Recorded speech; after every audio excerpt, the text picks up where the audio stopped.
Honesty in a world of deception. That's the topic of this program. Rabbi Jacobson here.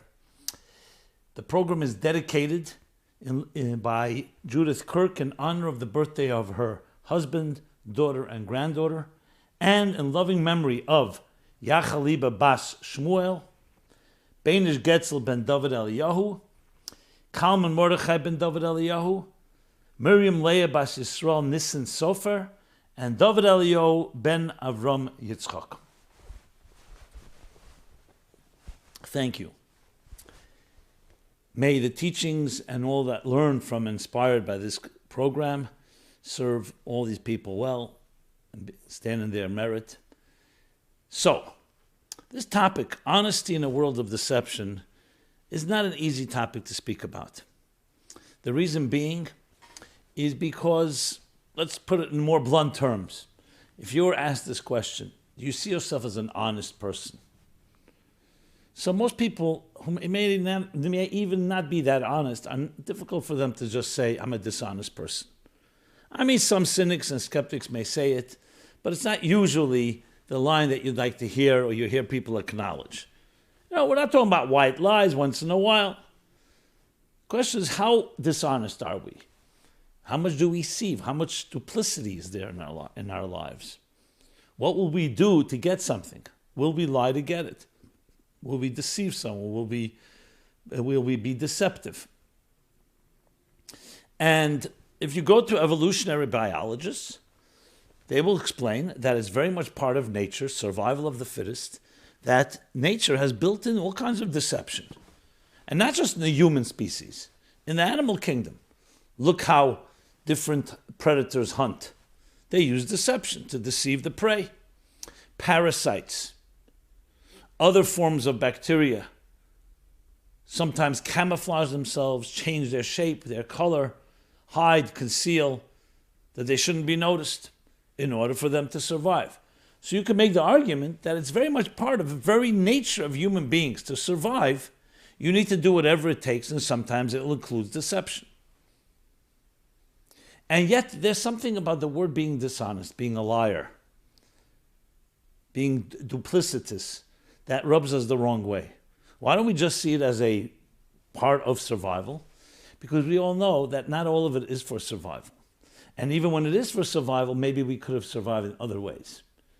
When, God forbid, I don't even like to repeat it, but when you hear about stories in the Holocaust, during the Holocaust, World War II, where people for survival turned in their own families, turned in their own neighbors, their cousins, their relatives, their rabbis, to protect themselves, the capos and others.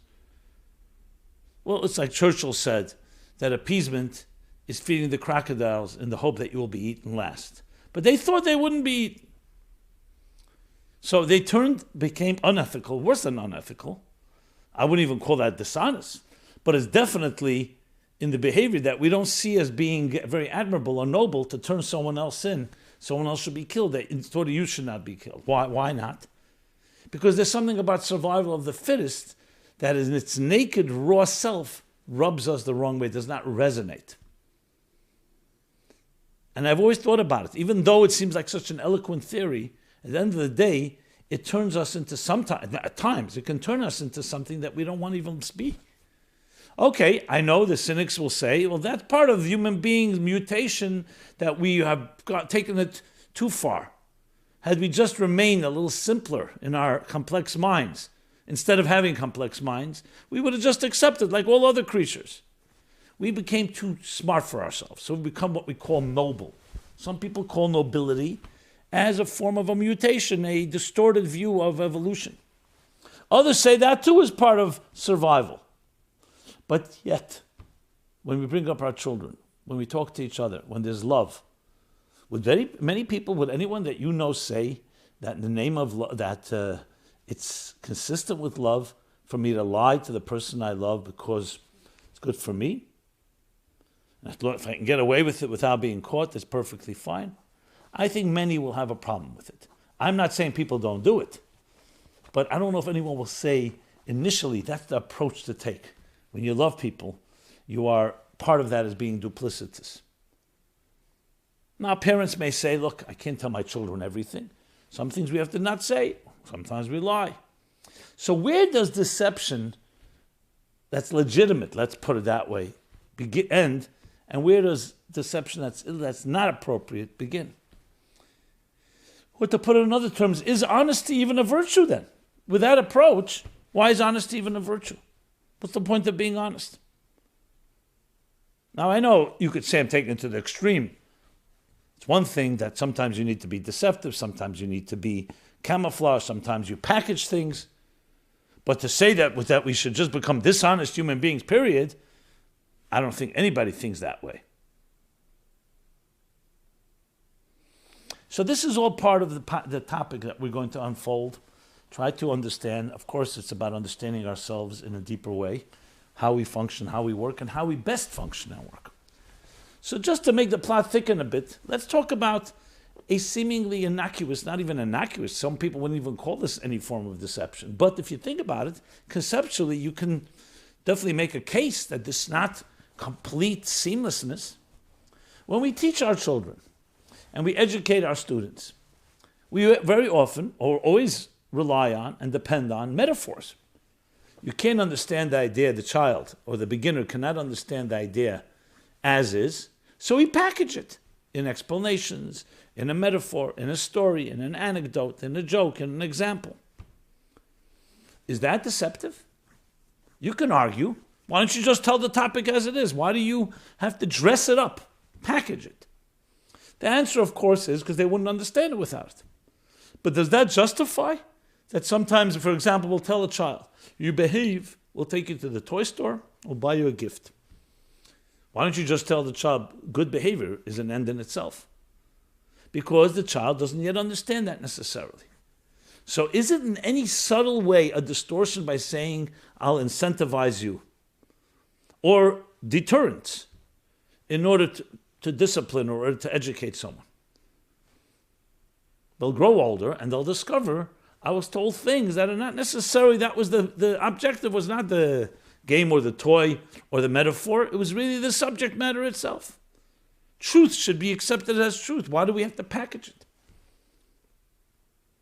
Now I know that's stretching it. You'll say that's not deceptive, that's not duplicity. Because firstly, you're saying it up front. I'm going to explain an idea with this and this topic.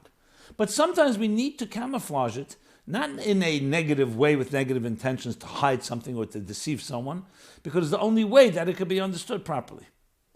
Let's talk about communication in general. When you communicate with people, and you're about to say something controversial, or you're touching upon a very sensitive topic, or you're a therapist or a coach, a counselor, you can't always say it the way it is, because the person may take it the wrong way. Maybe they have a raw open wound and a scar.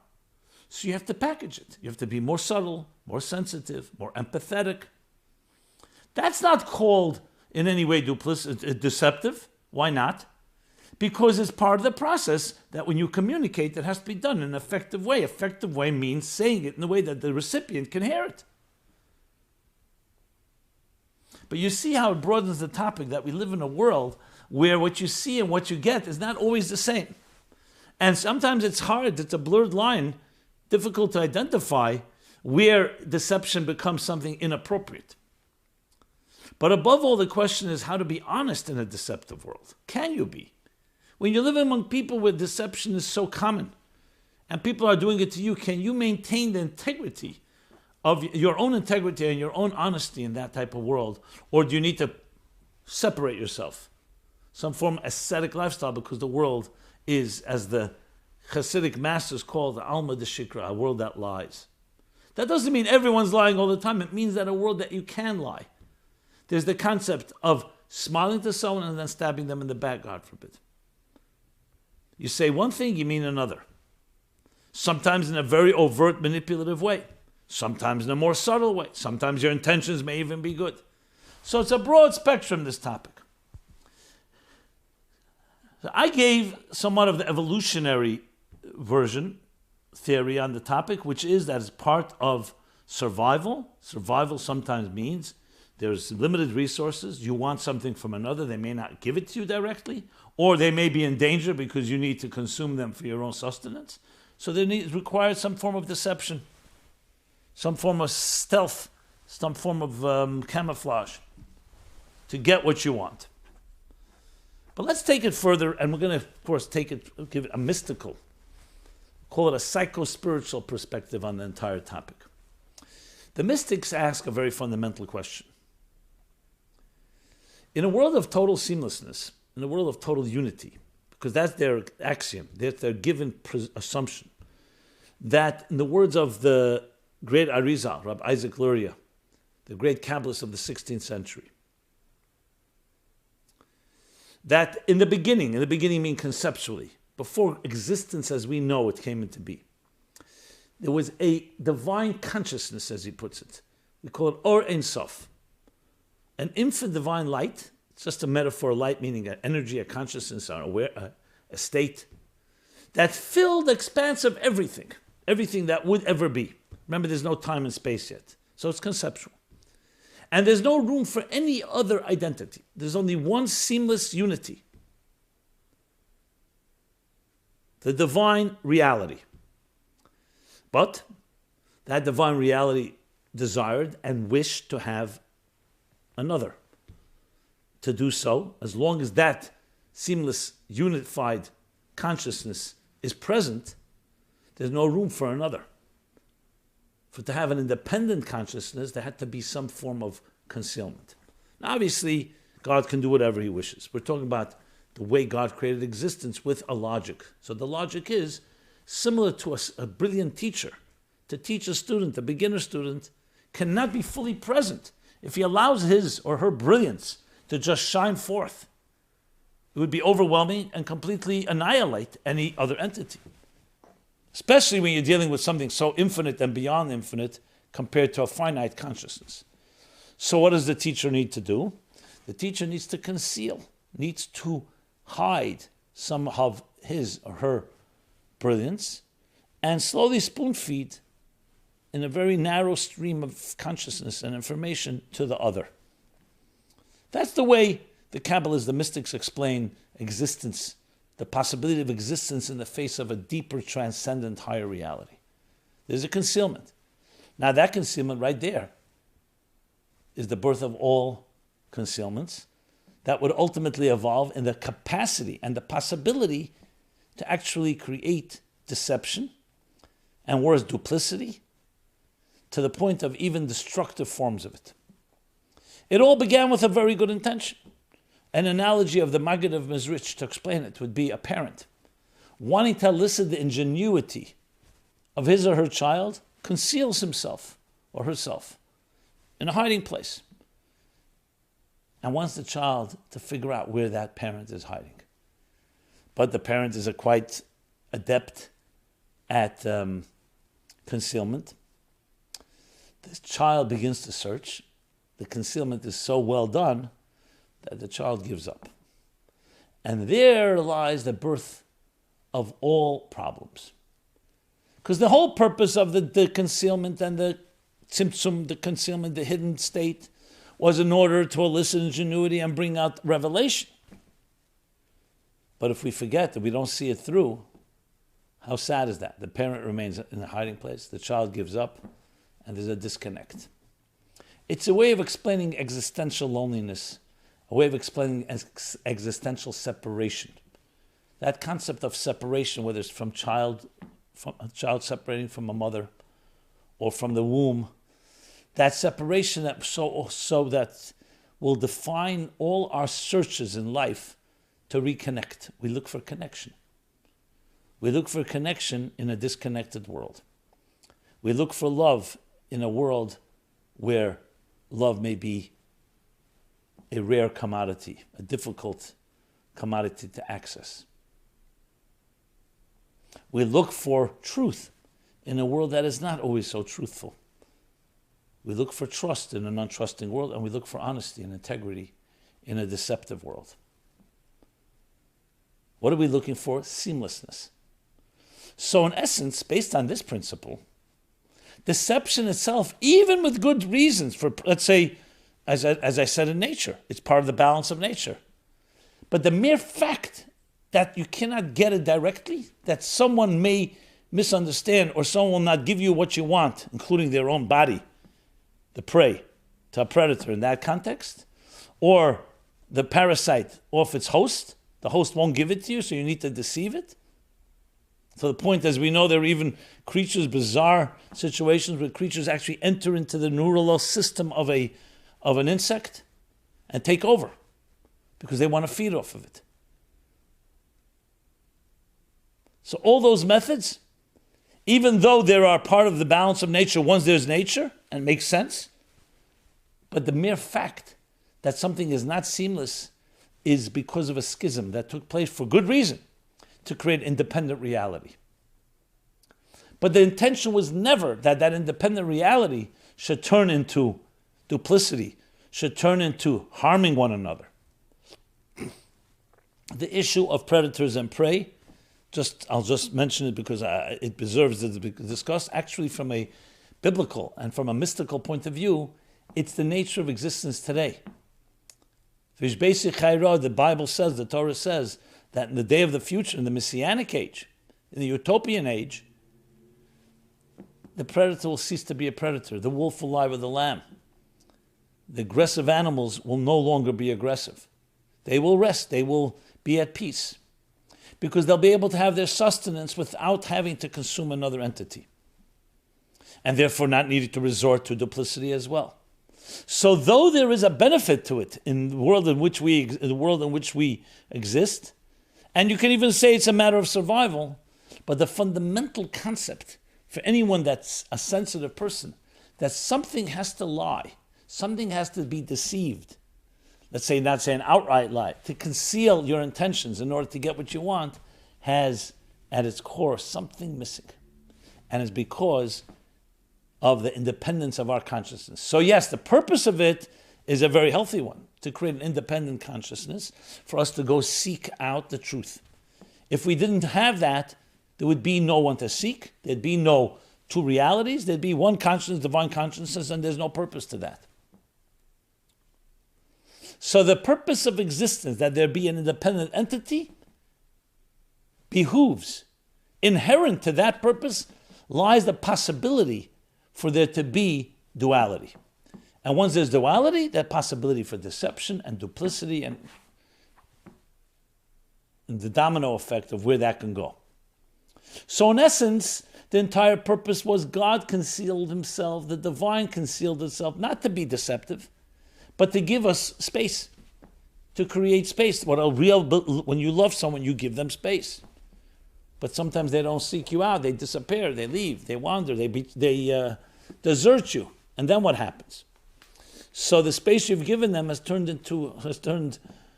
awry, has turned in the wrong direction. But it's not hopeless, because the purpose is always to reconnect, even though we live in a world of disconnection. So let's talk about packaging. I mentioned packaging before.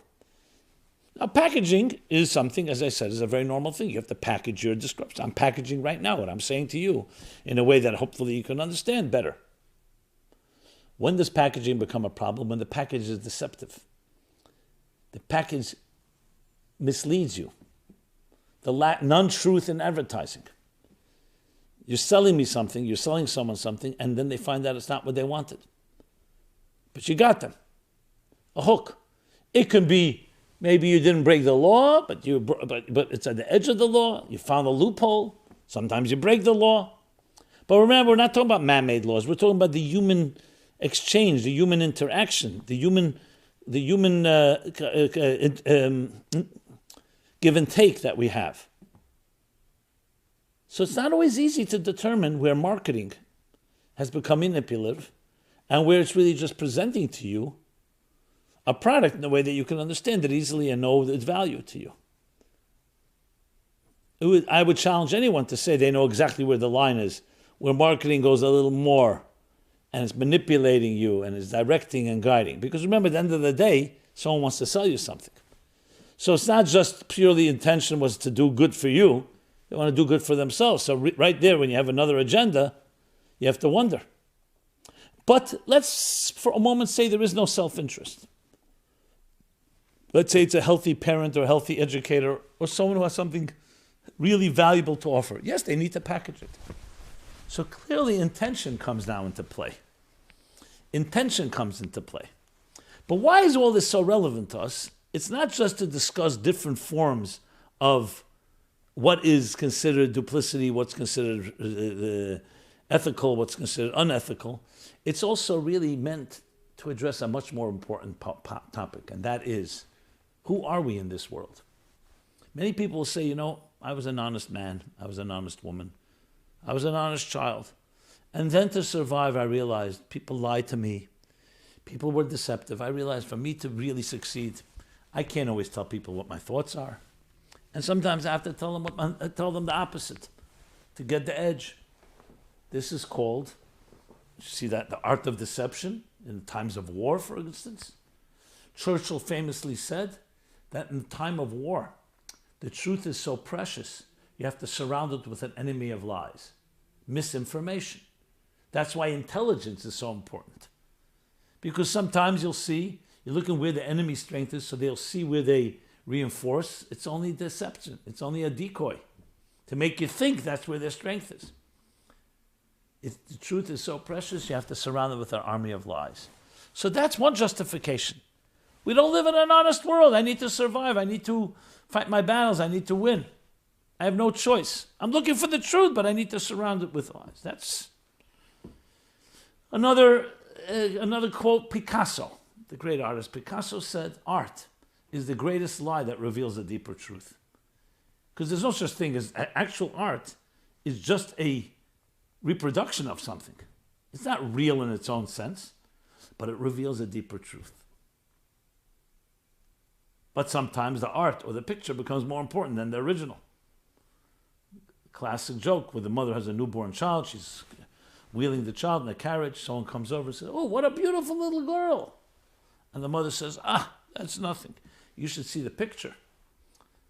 If there was no picture, some cynics say it didn't happen. Madison Avenue will say, it's not what people think happens. It's not what happened, it's what people think happened. So then you're already getting into what today is known as fake news. I'm going to popularize that line. That becomes distortions. And distortions can be subtle ones, can be more overt. And intention has all to do with it. So I was once an honest person, people say. I don't know what happened. I had to survive.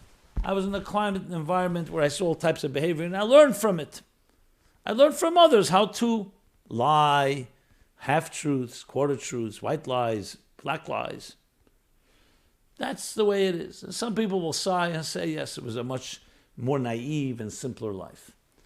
Children, interestingly, children learn to lie from their parents or from adults. They don't lie naturally. That's why you have to tell children, don't say everything you see at home. Now, would children evolve, like, let's say, creatures of the wild, that for survival of the fittest would begin to lie? It's a good question.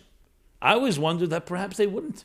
If they didn't see someone that they were mimicking, someone that has in their impressionable years is having an impact on them, perhaps they would be that seamless entity.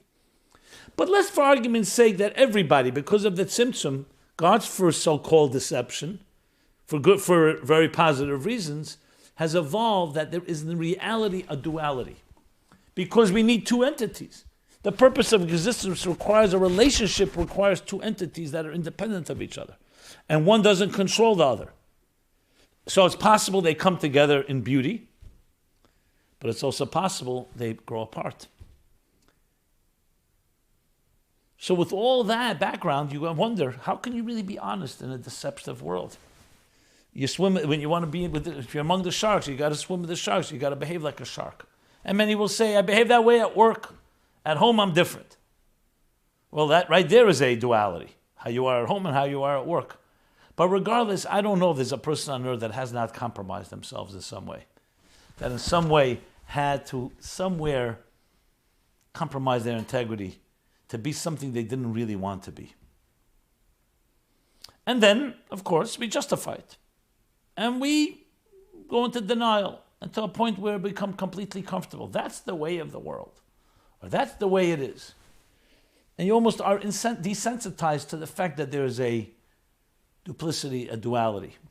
Now, it can remain very subtle, very innocuous, as I mentioned, but how far cry is it, and how easy is it to spill over and to become really a SOB, a person that hurts others, whatever justification one has. And that's where the tzimtzum has gone berserk, to the point, not just berserk, absurd, to the point of obscene. When you see how human beings can perpetrate injustices on one another, killings of innocent men, women, and children, just because you feel they're your enemy, a contradiction to you, that's where it's gone. It's no longer just words, ideas. That's when it gets into tragedy in the worst possible way. So we're not just talking about small matters here. Now, am I going to suggest that everybody who have said a white lie or sometimes deceptive a bit or using decoys is going to go that far? No. But people have, when it came to their own survival. Tortured, hunger, excruciating circumstances, extenuating or excruciating circumstances and extenuating circumstances, and they behaved in ways that we'd all be ashamed of. But all the result because there's a cosmic schism, a cosmic split, with the intention, and that's the key, the intention is for us to bridge that schism, to bridge that gap. So here's how we look at it. It's not about whether we had to throw in the towel and give up because everyone else because we live in a deceptive world and there's no way to survive. What you've given up most is the purpose of existence is exactly that. Is what?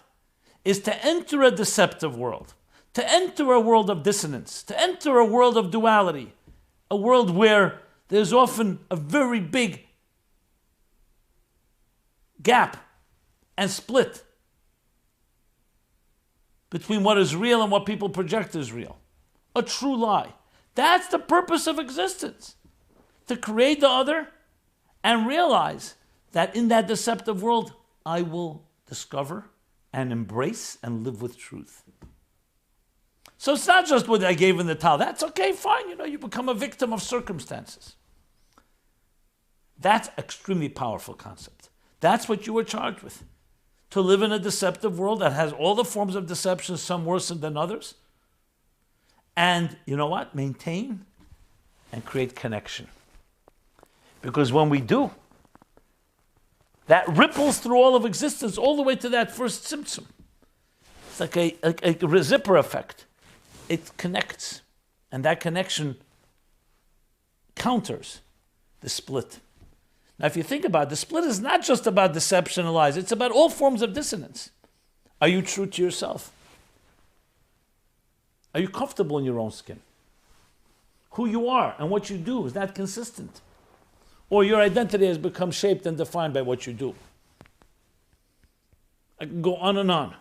Is there a split between your higher values and your reality on the ground? Between your idealism and survival? Between your transcendent needs and the needs to make ends meet? These are dilemmas and conflicts all of us face. Sometimes we're ignoring them. We're so busy we distract ourselves. Sometimes we numb the pain of that dissonance through all kinds of means, healthy or usually not healthy. But that's the purpose. To come into a world that is fragmented to the point even of being antithetical. People have different opinions, but they can also have different interests. It could even lead to discord and worse, dissent and war, and create beauty, harmony within the diversity. When you read the narrative, the story of creation in the Bible in Genesis, you see it was done in stages. 6 days of creation and the Sabbath. Interesting observation. Day 1, creation of light. Light is always associated with unity. You see everything. What you see is what you get. That's what light does. When it's dark, the room is the same room. The table, the chairs, everything is there, but you can't see it. And therefore, there can be conflict. So day one, beautiful day. Good. Unity reigned, as the sages tell us. Day two is like the number two. One is unity, oneness. Day two is now the creation of two, of duality. And what was created? The higher heavens and the lower heavens. Two worlds, two entities. There was a split. In order for existence to be, we need diversity. So that's day two, diversity. It begins with one seamless thread that connects everything, and it turns into two. Now, two per se is not bad, but it can lead to bad. So when you look at in detail, the specifics, it says each day God said it was good. By day two, you don't see the word good. Because discord, dissent, war was born. Machlekes, disagreement, dissent, divisiveness. Because two can lead to divisiveness. Doesn't have to, but it could. One does not. When everything is oneness, there's all there is. But day three comes, and what's more? Vegetation, growth, birth itself, perpetuation. So that's not just a split, that's a type of almost an eternal flow, the perpetuation of something, vegetation. The tree gives birth to another tree. And day three is compared to, there you see the word good is used twice. It's a double good. Good for day two and good for day three. What does that mean? Because you know what number three does? Think of number three. You have two people. One is one opinion. Two opinions. We don't know where it's going to go. They may never reconcile. Comes three is the reconciler. It's the mediator. It finds harmony within diversity. It finds the beauty in each one's opinion and brings them together in a beautiful blend and synchronicity. Beauty is never the result of one entity, of one color, of one musical note. You always need a few. Right, but as soon as you have a few, then you run the risk of chaos. You run the risk of noise. Think a bunch of musical notes in the wrong direction, wrong order, disorganized. It's noise. It's one sound can be monotonous, but it's not going to be disturbing, irritating. So musical notes, many, but in the right order. Number three, harmony. Tiferet, beauty. What's a beautiful face? One feature, one eye, one nose, one ear, two ears. Beautiful face is a composite of different factors, but in the right coordinated way, something about it. It's more than the sum of the parts. That's what beauty is, harmony within diversity. So the purpose was always harmony. But to have true harmony and beauty, you need to have the possibility for chaos.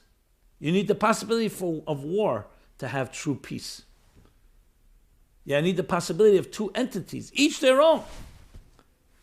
Using it in the context of love and relationships. The Kotzker Rebbe famously said, if I am I because you are you, and you are you because I am not, and you are not. But if I am I because I am I, and you are you because you are you, then I am and you are. Beyond the poetry, simple terms.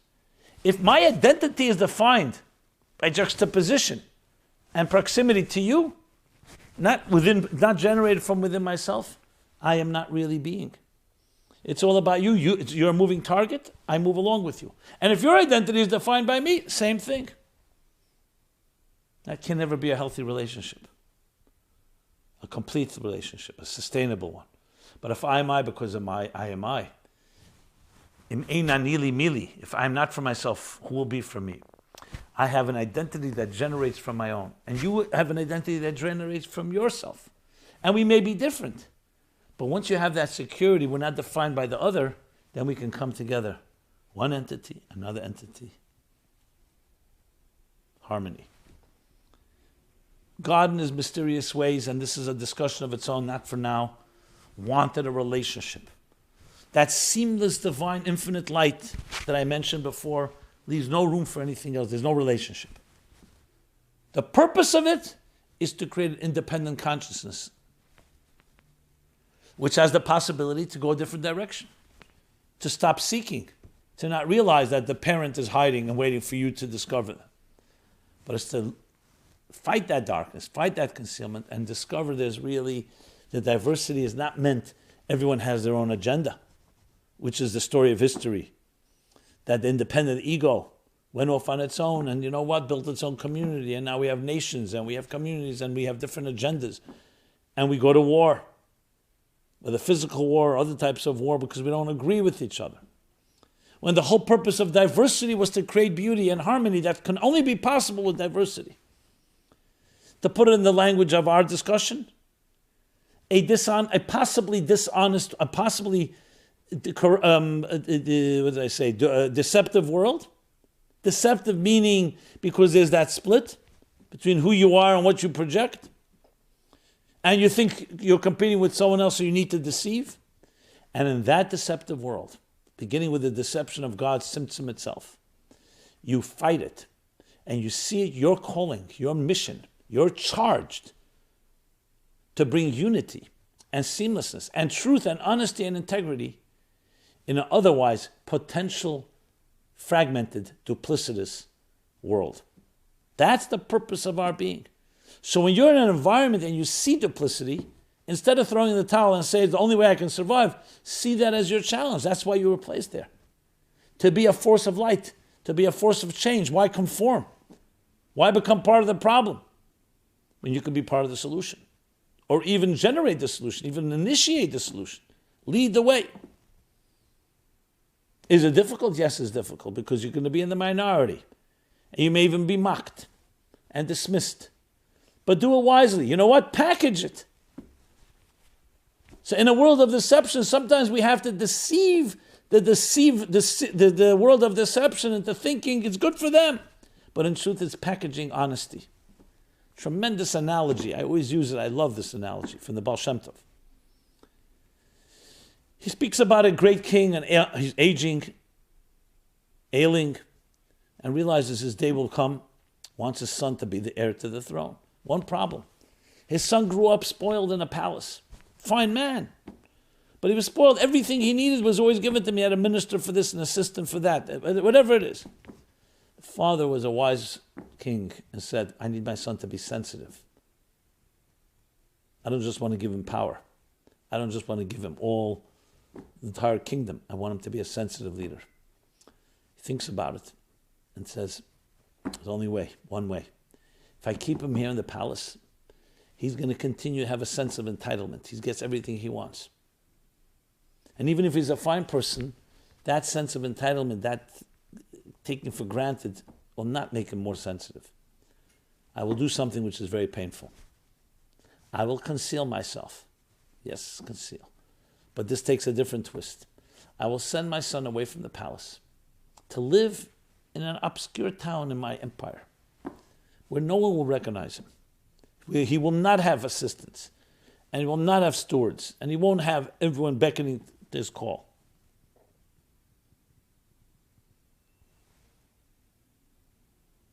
It's not the beckoning to the call. I don't know if that's the right expression, but you get the idea. Responding to every beckon or call of it. Maybe it is right. And that's what the king does. He tells his son, the day is going to come. Shortly, I'm going to be sending you to his town. You'll have to make it on your own. And he tells him why. Because you're going to be a more sensitive person. You'll live among your subjects. And no one will know who you are. And you may even forget who you are. You get assimilated and accustomed to the ways of the land. But you should always remember that's my intention. And I will send you a letter, says the king, several times a year to remind you. Don't forget why you're there. You're being groomed to be a powerful and great leader, even greater than I. The day comes, he sends his son off. Sad day. But it's a very important objective, a very important mission. And as he promised, several times a year, he sends his son a letter, remembering, I'm your father, the king. And true to form, exactly as this predicted, the son forgets. But then when he receives the letter, because he gets busy with the routines of the land or the routines of the community, he wants to celebrate because he received this letter reminding him.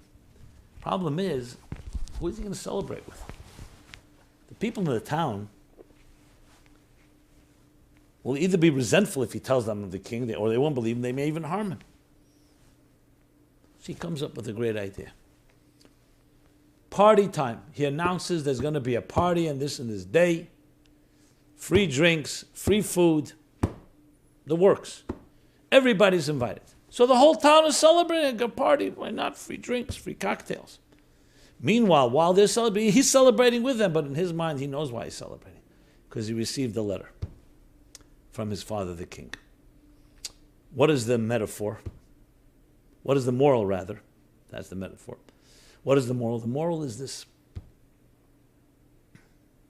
The soul comes from a palace, a spiritual domain, where it has everything it needs. It doesn't have financial concerns, health concerns, neurosis, therapy, dysfunctionality, abuse. Pure.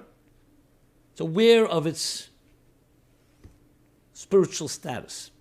But it does no effort. It didn't earn its way. It's like the king, the son in the palace, the prince in the palace. So God, the king, says, I want you to earn your way. I want you to be an independent entity that's not provided and protected by me. And you could always come back and run. You feel that shelter.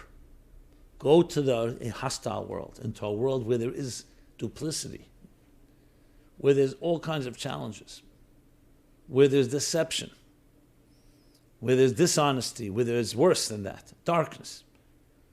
And make it on your own. I'm giving you the strength, and I will remind you. But you have to make it on your own. And that's what happens. The soul comes to earth. It's made to forget everything that it studied, everything it knew about from the previous life, its spiritual life. It enters the body, physical world, lives in a obscure town, whoever that town may be where we're born. But material life is now dominant. What you feel with your five senses. The spiritual is very elusive. But you get a letter several times a year. It could be the Shabbat, it could be holidays, special days. The letter comes and you want to celebrate. You suddenly remember why you're here. That your soul is the most important thing, not your body, not your physical needs. But who are you celebrating with? You have a body to deal with. The body is not interested in your spiritual escapades. So God says, feed the body. Give it good food on the Shabbat, on holidays. Let it sleep a little extra. Feed it. While the body is celebrating because it's getting a great meal and a great party, you can celebrate for the spiritual meaning behind this party. Now, of course, sadly, many of us just remember the party and we forget about the letter. Is this deception? Are you deceiving your body and your animal soul and that more base instincts that you have? Yeah, it's a form of deception, but that's what works in this world. Deception, deceive. Deceiving deception brings you to the truth. But I need to qualify. That's not a justification to lie. It's not a justification to be duplicitous, to be deceptive. It's with the right intention. It's packaging that the body and animal soul and the material world doesn't appreciate divine and spiritual sublime concepts and experiences. The only way is to show them in its terms. You know what? This is a special day. You get fed. You dress up. Your ego feels a little fed as well and nourished. No problem. Because you don't want it distracting you. So you're packaging a spiritual truth into a language and into experiences that the material world can relate to. So there is a form of deception, but it's holy deception. It's sacred deception. It's teaching a world of deception that only understands superficial things, that I'll give it to you on your superficial level. But never forgetting its main intention, and that's also what you ultimately want to teach your body and material consciousness as well, even though it may not be yet ready for it. It's a tremendous example because it teaches us that whole idea why we educate our children. When we speak to people, you want to show them how spiritual truths are true for you, but sometimes they need an incentive. Sometimes they need to understand it on their terms. It will help you actualize yourself. It will help you be a healthier person, have more love and romance in your life, a better sustainable marriage, better relationship with coworkers, more efficient, and on and on. So yes, there's benefit in it on your terms, and it's important to explain that, because if you don't, what are you expecting? Human consciousness wants to understand what do I have, what's in it for me, so to speak. Now, at some point, you want to tell it not everything is about you, but even that has to be explained. So you're basically using the marketing garments that educate and market ideas on the terms of the individual or the situation that can be interpreted as deception, but it's not. Because what you're doing is offering a truth, but it's the only way to explain that truth. That's our mission, to come into a dishonest world, to a world of deception, and discover honesty. Reveal honesty, reveal emes, reveal truth. That's the thing. Now, there's an interesting medrash which I'll conclude with. When God created the world, He asked two archetypes what He should do. First, He went over to the archetype or the entity called truth, emes, and said, emes, I want to consult with you. Tell me, should I create this universe as we know it? Emes immediately said no. It's a deceptive world. Molish Garim, it's filled with lies. Everything about it. So the truth, that domain called truth, how could it agree? Then God went to a second entity, chesed, love, kindness, and said, should I create the world? And kindness says yes, because when you do, there'll be much kindness will be done in this world. So love, talked from its perspective, we want more love. Emes wants more truth. What did God do? The Medrash says, He took emes, He threw it down to the ground, which seems like He rejected it, but it says, emes me'eretz titzmach. He threw it down to the ground. What does that mean? Why did He throw it to the ground? And why did He ask it in the first place? Because we need to know that this world is a duplicitous world. It's a world where there's a tzimtzum, there's a concealment, and one who wants to make a mistake can make a mistake and not seek and not look and think we're independent entities and we just do whatever we like and we're fine. He threw it down to the ground because He planted it into the ground. He says, you know what? If I go directly with your approach, I'll never create a world. Because it's a world that is, you're right, it's filled with duplicity and lies. But I will create the world and I will embed you to remind the world all the time, in the DNA of existence, in the DNA of every individual, lies an emes, a deep spark. It can be the driving functional force that creates because there's too much duplicity going on. But it's always there. And I will use as my active ingredient of creation, love, kindness. And with love and kindness, with compassion, with sensitivity, the world will be created, it will be loving, and slowly the emes that's embedded in there will start to emerge. People will sense it. They will sense the need for it. And that's the ultimate purpose, that the emes will emerge. Emes me'eretz titzmach, it says, emes will grow from the earth itself. That means the duplicitous world, the dishonest world will give birth to honesty. But I won't know if the word is birth, because it's there. It'll give birth in the sense it'll blossom. It'll come to fruition. It'll be actualized. And that's the purpose of existence. When you think of it this way, then the duplicity, dishonesty becomes a challenge. It becomes, that's our challenge. That's our battle. That's what we need to counter. That's every time you see something like that, you need to find how to bring integrity into the picture. Now that may be, you need to be creative. You may need to do like what the king did. You need to find ways to convince even dishonest people, or with dishonest intentions, how it's good for them. It's a lot of work. But you are a crusader, which means a pioneer. I don't want to be misunderstood with a pioneer, to reveal something that many people have just succumbed to or surrendered to. That's how we find honesty in a world of deception, to know it's in there. And the more you study, the more you realize that the concealment itself that allows for that duplicity, that is our challenge, not to buy into it, not to be deceived by the deception. And on the contrary, to deceive it in turn and bring it back to where it was meant to be. I will not accept this concealment. I will not accept that we're all separate entities and survival of the fittest. I will not accept that we're fragmented No, your interests and my interests are the same because we're two parts of one organism. We're two musical notes in one composition. We're two colors in a beautiful tapestry. And we need to find that harmony that connects us, that complements us. Not cloning, not annihilating individuality. Unity, harmony within diversity.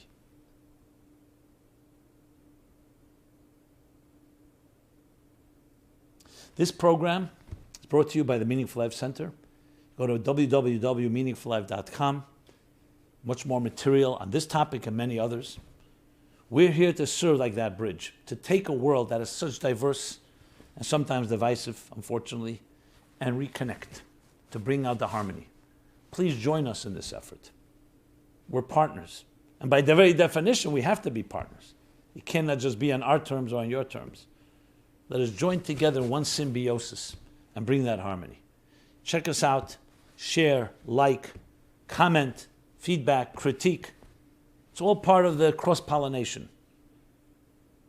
And please join us. We'll do this every Wednesday, this program. We have many other programs. It's archived, podcast, downloads, basically every platform that you can find, we're there.